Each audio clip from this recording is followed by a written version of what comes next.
오늘 우리가 설교 본문으로 선택한 이사야 62장 1절에서 5절은 고대 이스라엘 또는 고대 유대의 특별한 역사적 상황을 배경으로 하고 있습니다.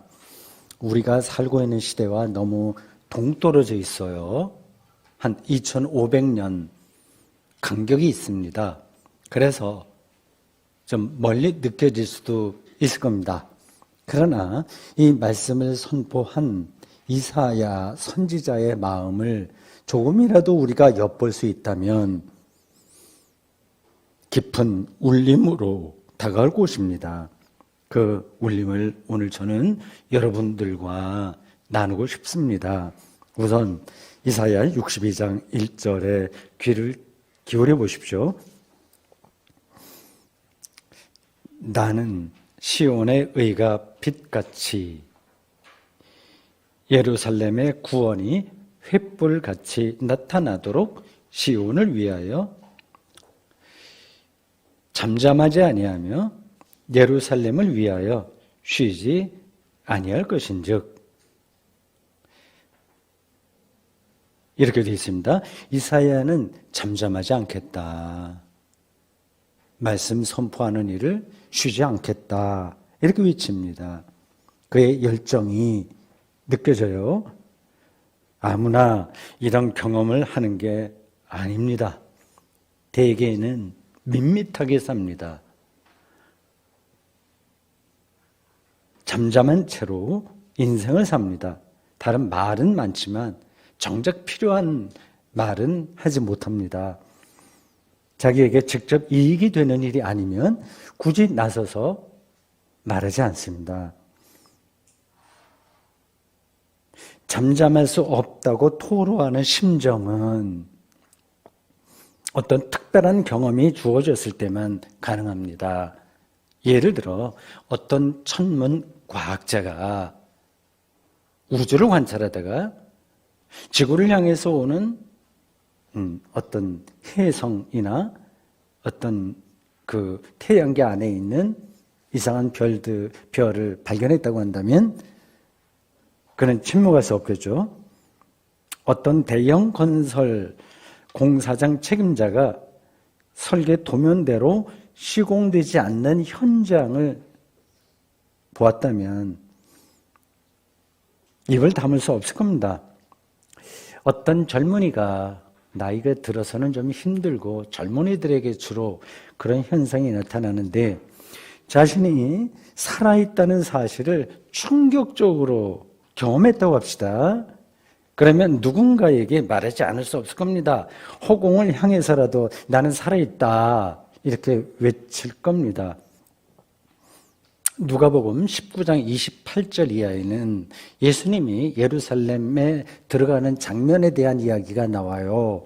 제자들을 비롯한 여러 사람들이 예수님을 환호했습니다.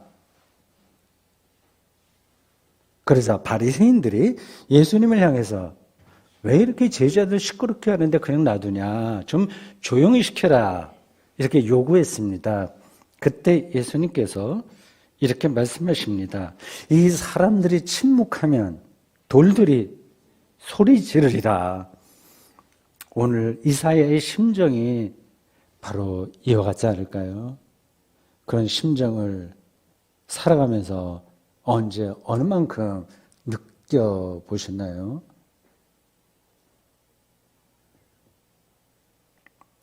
이사야 선지자의 이 절박한 심정을 공감하려면 이사야가 활동하던 시대가 실제로 어땠는지를 어느 정도는 알아야 됩니다. 당시는 고대 이스라엘 역사에서 대격변기였습니다. 기원전 720년 이미 오래전에 북이스라엘은 아시리아에 멸망했고 기원전 587년 그러니까 북이스라엘이 멸망하고 한 150년쯤 지난 다음에 다윗 왕조의 정통성을 이어받은 남유대마저 바벨론에 의해서 멸망했습니다. 예루살렘 주민들은 바벨론의 포로로 잡혀갔습니다.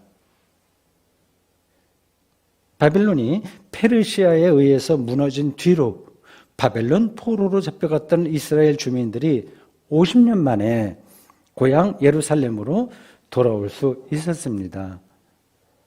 오매불망 꿈에 그리던 귀한 인이 얼마나 기뻤을지 상상이 갑니다. 이제 예루살렘을 복구해서 좀 사람이 살만한 도시로 만들어야죠. 무너졌던 예루살렘 성전도 다시 개축해야 되겠죠. 땅도 또 개간해야 됩니다. 앞으로 바벨론 포로와 같은 일을 당하지 않도록 만반의 준비를 갖춰야 됩니다. 몇몇 개혁과 민족 재건의 시도가 그 당시 있었어요. 그리고 부분적으로 성과도 있긴 했지만 생각만큼 상황이 좋아지지 않았습니다. 그 뒤로 그 이스라엘 혹은 유대는 암흑기로 접어듭니다. 생각만큼 일이 잘 진행이 안 되는 겁니다. 예루살렘 주민들은 그 패배의식에 떨어진 겁니다. 바벨론 포로에서 돌아와 반짝 희망의 불꽃이 일다가 사그라드는 그 시기에 제3 이사야는 오늘 본문을 기록한 사람인데 피를 토하는 심정으로 예루살렘 주민들을 향해서 나는 지금 잠잠할 수 없다. 이런 패배주의에 떨어지면 안 된다. 그러니 제발 내 말에 귀를 기울이라고 외쳤습니다.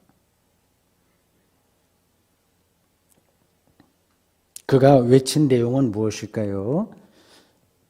1절에서 시온의 의와 예루살렘의 구원을 말했습니다.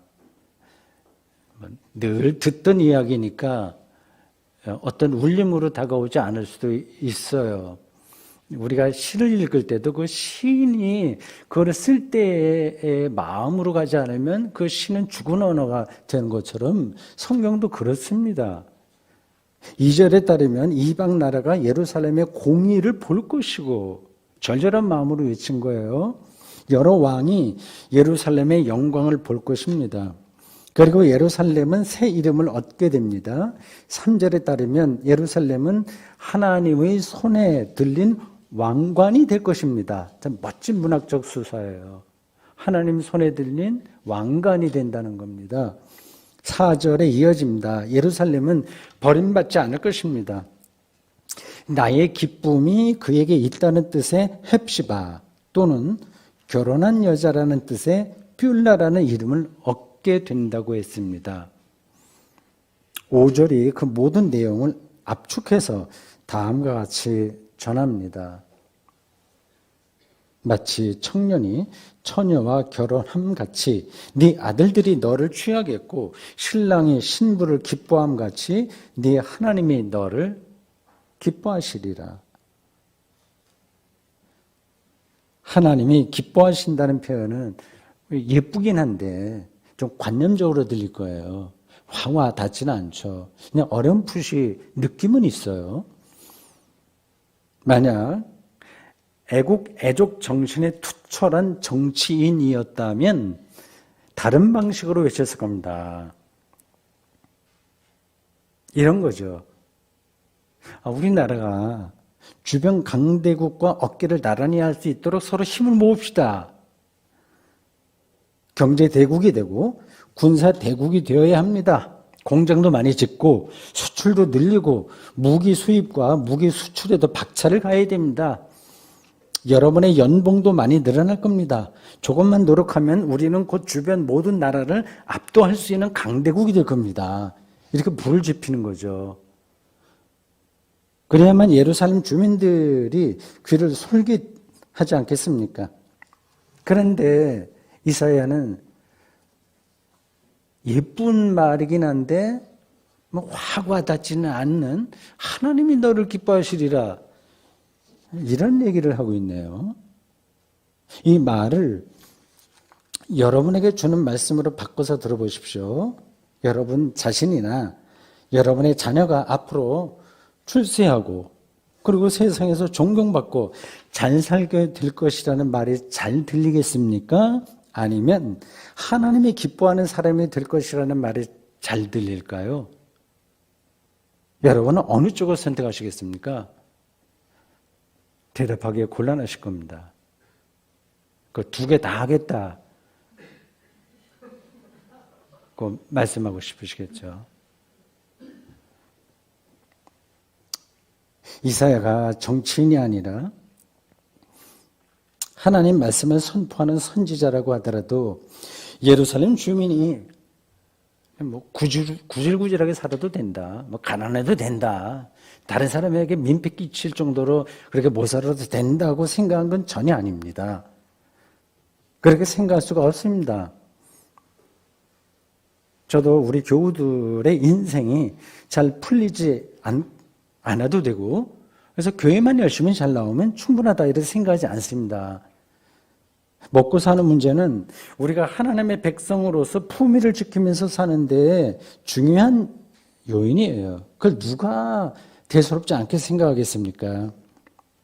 이사야는 지금 먹고 사는 문제가 별거 아니다 하고 말하는 게 아니라 더 근본적인 삶의 방향을 말하고 있는 겁니다. 그 삶의 방향은 하나님이 기뻐하시는 겁니다. 그쪽으로 가자고 하는 거예요. 그 방향이 분명할 때만 하나님의 백성답게 살 수 있고 하나님의 백성으로 살아야만 진정한 의미에서 행복할 수 있습니다. 그래서 이사야는 하나님이 당신들을 기뻐할 것이라고, 즉 하나님이 기뻐하시는 삶의 방향으로 나아가자고 호소하는 겁니다. 그의 호소는 옳을까요? 공허할까요? 아니면 뻔한 주장일까요?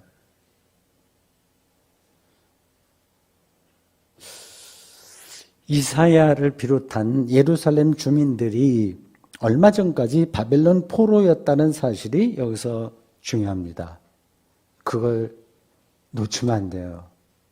모든 성경 내용은 더 구체적인 상황에서 나온 겁니다.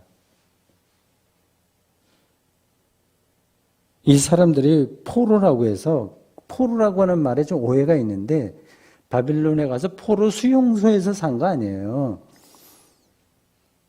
바빌론에서 소수민족으로 산 겁니다. 제국들은 늘 그렇게 식민 통치를 하는 겁니다. 전쟁에서 이겨도 그 사람들을 자기네 나라로 끌어가요. 뭐 일제시대 때 우리나라에 괜찮은 젊은이들도 유학 가잖아요. 일본으로. 정책적으로 그렇게 하는 겁니다. 그리고 일본 사람들도 우리나라에 와서 살잖아요. 동화 정책을 피는 겁니다. 똑같았어요. 그 당시도. 그 바벨론 포로보다 1000년 전에 이집트에서 소수민족으로 살던 야곱 후손들과 같은 신세였습니다. 그들 중에 똑똑한 사람들은 바벨론에서도 나름으로 일가를 이루고 살았습니다. 지식인들, 또 기술자들 대접받았어요. 다니엘 같은 사람은 왕궁에서 특별한 대우도 받았습니다. 그 바벨론에 끌려갔던 예루살렘 주민들은 당대 최고 문명과 문화를 자랑하던 바벨론 제국을 50년 동안 충분하게 경험했습니다. 그 바벨론이 페르시아에 의해서 함락당하는 장면도 직접 봤습니다. 미국에서 50년간 재미교포로 살다가 고국으로 돌아온 사람의 처지와 비슷합니다. 볼 것 다 본 거죠. 이사야는 제국과 제국이 부딪히는 국제 질서 가운데서 이 예루살렘 주민이, 그 유대가 그러한 힘으로 그들과 경쟁할 수 없다는 사실을 누구보다도 더 절실하게 깨달았습니다. 설령 제국과 경쟁할 수 있다고 하더라도 그런 방식으로는 궁극적인 평화를, 즉 구원을 얻지 못한다는 사실을 이사야는 분명히 보았습니다.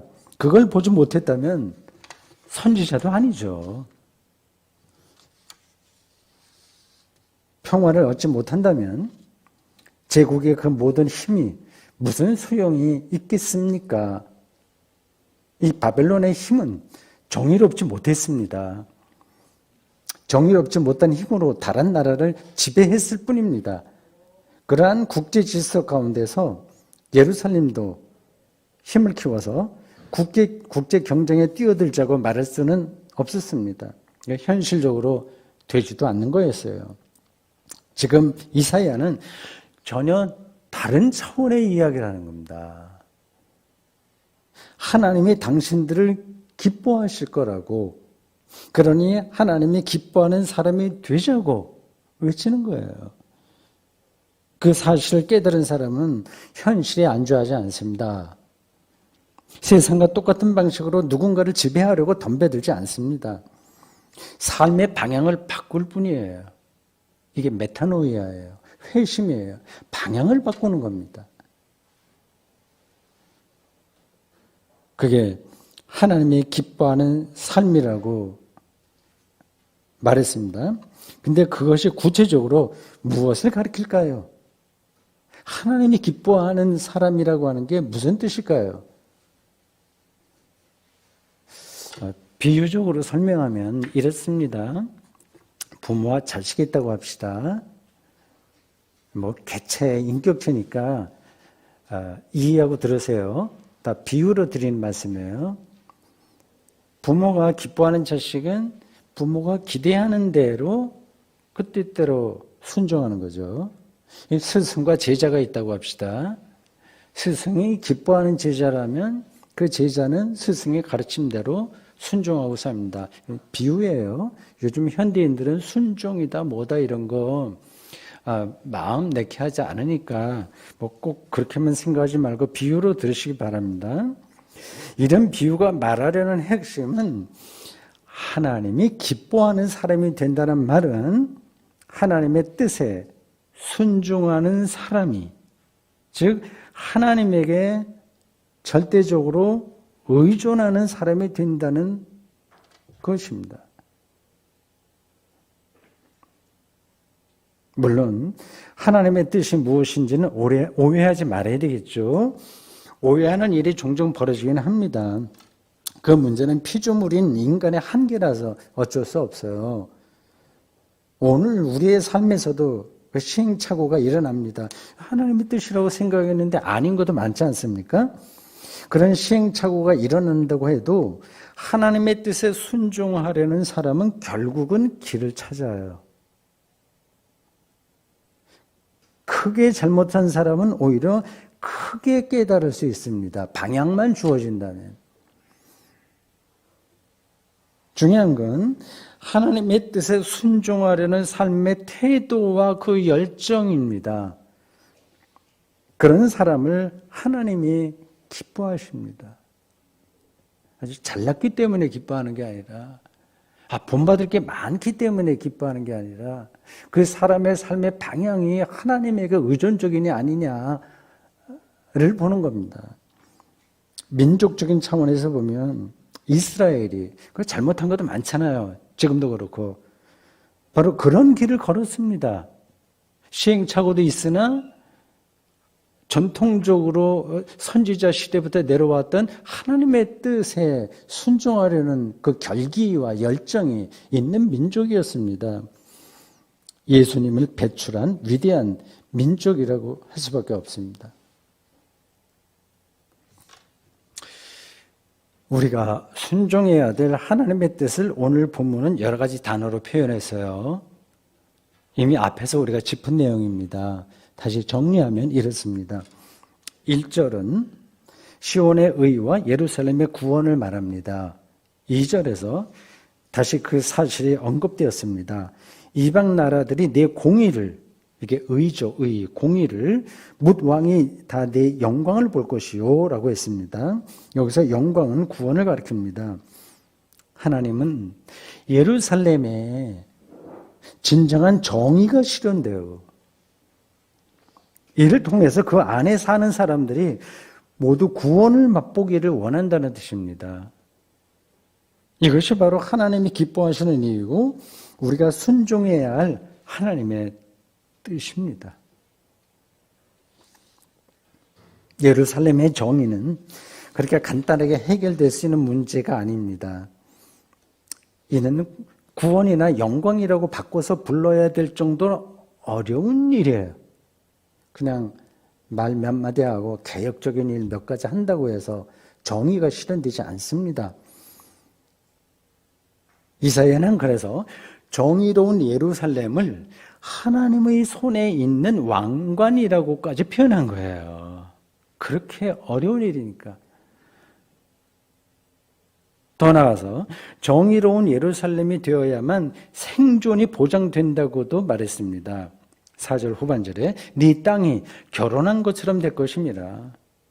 이사야가 볼 때 정의로운 예루살렘이 되는 것이야말로 예루살렘이 세상에 빛나는 도시가 되는 유일한 길입니다.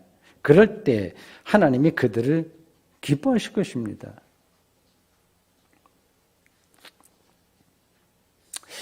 이사야 시대로부터 2500년 떨어진 오늘의 21세기가 그 바벨론 제국이 있던 그 시대보다 더 정의롭다고 자신 있게 말할 분들은 별로 없을 겁니다.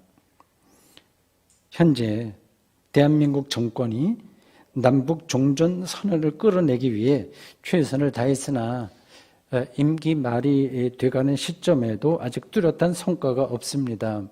이런 데에는 북한 핵무기 문제가 놓여 있습니다. 거칠게 말해서 이 핵무기를 불가역적으로 폐기해야만 종전선언도 가능하고 대북 제재를 풀어줄 수 있다는 게 미국의 입장입니다. 이게 정의일까요? 북한의 핵무기를 폐기하라고 주장하는 나라에는 더 많은 핵무기가 있다는, 많은 정도가 아니라 엄청난 핵무기가 있다는 사실을 우리는 어떻게 받아들여야 됩니까? 저는 핵무기만이 아니라 핵발전소도 반대합니다. 이렇게 설교단에서 이렇게 확정적으로 얘기하는 게 좀 경솔하긴 한데 그냥 제 생각을 말씀드리는 겁니다. 핵 폐기물에 얽힌 여러 가지 문제는 접어두고 핵발전소를 운영한다고 하는 건 핵무기를 머리에 이고 사는 것과 같기 때문입니다. 그게 핵무기예요. 중국이나 프랑스는 몰라도 우리나라처럼 좁은 국토에다가 지정학적으로 또는 역사적으로 전쟁의 위험에 노출된 나라에서는 정말 위험한 겁니다. 유사시에 미사일이 핵발전소에 떨어지면 핵무기가 폭발하는 거와 다를 게 없죠. 핵발전소가 없으면 당장 굶어 죽을 거라면 아무리 위험해도 끌어안고 살아야 되겠죠. 아무리 위험해도 굶어 죽는 것보다는 그 위험을 안고 사는 게 낫겠죠. 근데 그게 아니라면 시간을 벌어가면서 대체 에너지 쪽으로 가는 게 더 현실적이고 지혜로운 길이라고 저는 생각합니다. 제가 너무 순진하게 생각하는지 모르겠지만 북한의 핵무기 폐기를 주장하는 나라가 정의로우려면 자신들의 핵무기도 폐기하든지 아니면 조금씩이라도 줄여나가야 됩니다. 그런 노력을 기울이지 않잖아요. 북한의 핵무기 개발이 옳다는 뜻도 아니고 그냥 내버려둬도 좋다는 뜻이 아닙니다. 정의로운 세상을 만드는 일이 얼마나 어려운지를 말씀드리려고 예를 든 겁니다.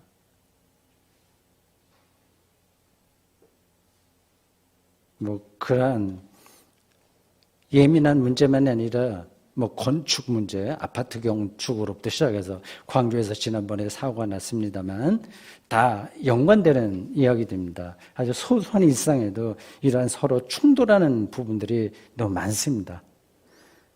인간의 힘으로는 불가능한 일에 가깝기에 이 정의 실현이 불가능한 일이기에 이사야는 예루살렘이 정의로워지는 순간이 바로 하나님이 그들을 기뻐하는 순간이라고 그렇게 말한 게 아니겠습니까?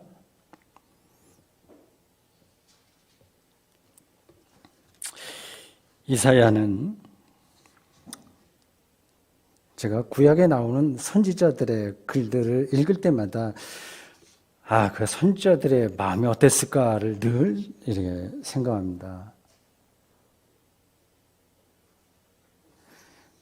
이사야는 바벨론 제국이 얼마나 불의하며 오늘의 많은 큰 나라들처럼 다를 게 하나도 없이 불의하며 일방적이었는지를 알았고, 그래서 그들의 힘이 얼마나 파멸적인지를 보았습니다. 당시 상황을 노래하는 시편 137편에서 이사야의 이런 심정을 엿볼 수 있습니다. 시편 137편 1절이 이렇습니다. 우리가 바벨론의 여러 강변 거기에 앉아서 시온을 기억하며 울었도다. 예루살렘이 정의로워지는 세상을 희망한다면 당연히 바벨론과는 다른 길을 가야 됩니다. 바벨론은 하나님을 믿지 않는 이방인의 길을 대표합니다. 이방인은 이방인이라는 말에 우리는 조금 부정적인 게 많이 들어있는데 그렇게는 생각하지 마십시오. 대단히 세련된 사람들이에요. 문명 문화에 선도적인 입장에 있는 사람들을 유대인들이 그렇게 말하는 겁니다. 이방인들은 자기에 관한 걱정과 욕망에 묶여서 삽니다. 무엇을 먹고 마실까 입을까 하는 염려로 가득한 삶입니다. 오늘 대한민국이 가는 길이죠. 그렇잖아요. 모든 사람이 먹고 사는 문제를 최고의 가치로 얘기합니다. 아니, 단순히 먹고 사는 문제가 아니라 무한정한 소유를 향한 겁니다. 그들의 절절한 사연이 언론을 통해 도배하다시피 합니다. 그들이 말하는 공정이라고 하는 것도 참된 정의라기보다는 자기에 대한 염려에서 나온 주장에 가깝습니다. 이사야가 경험한 바벨론에서의 삶이 바로 그것이었습니다.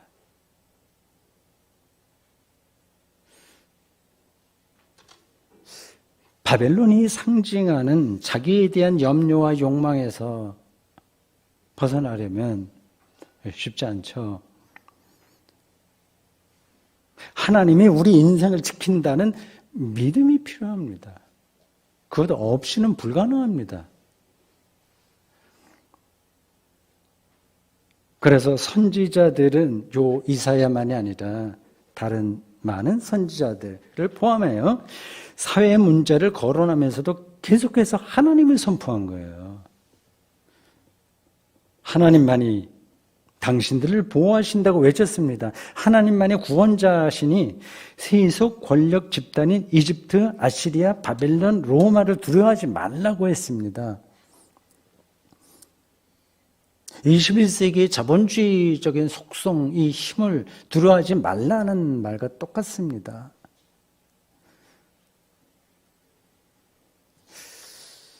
사랑하는 가족이 기다리는 가정을 마음 깊은 곳에 두는 청년이라면 세상살이가 아무리 고달파도 걱정하지 않는 거하고 좀 비슷합니다. 그는 세상에서 얄팍하게 잔재주 부리지 않고 불의에 휩쓸리지 않고 정의롭고 당당하게 세상 문제에 대처할 겁니다. 이런 생각을 담아서 이사야는 예루살렘 주민을 향해 하나님이 너를 기뻐하신다. 그걸 좀 알아라. 그러니 하나님이 기뻐하는 자로 살라. 이렇게 외칠 수 있었습니다. 그의 절절한 외침에 여러분들은 공감하십니까?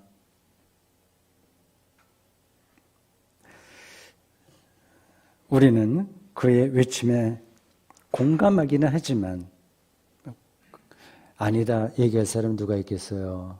하지만 그렇게 살지 못한다는 사실을 인정하지 않을 수 없습니다. 우리는 다만 하나님이 기뻐하는 자가 되려고 노력하면서 살아갈 뿐입니다. 우리의 이런 인생살이에서 정말 위로가 되는 사건을 여러분들에게 알려드리겠습니다. 지금까지의 설교는 다 잊어도 되고 다음의 말씀만 기억해도 됩니다. 공감복음서 기자들은 한결같이 예수님을 하나님이 기뻐하는 자라고 선포했습니다. 예수님이 세례받는 장면에서 하늘로부터 이런 소리가 들렸다고 증언합니다. 마태복음 3장 17절, 마가복음 1장 11절, 누가복음 3장 22절입니다. 이는 내 사랑하는 아들이요 내 기뻐하는 자라. 예수님만이 하나님을 아빠, 아버지로, 자기를 절대적으로 보호하는 자로, 생명의 유일한 주관자로 믿고 절대 순종한 분이었다는 뜻입니다. 우리는 바로 그 예수님을 길과 진리와 생명이라고 믿습니다. 그런 믿음을 보시고 하나님께서 여러분에게 이렇게 말씀해 주실 겁니다. 내가 너를 기뻐하노라. 아멘.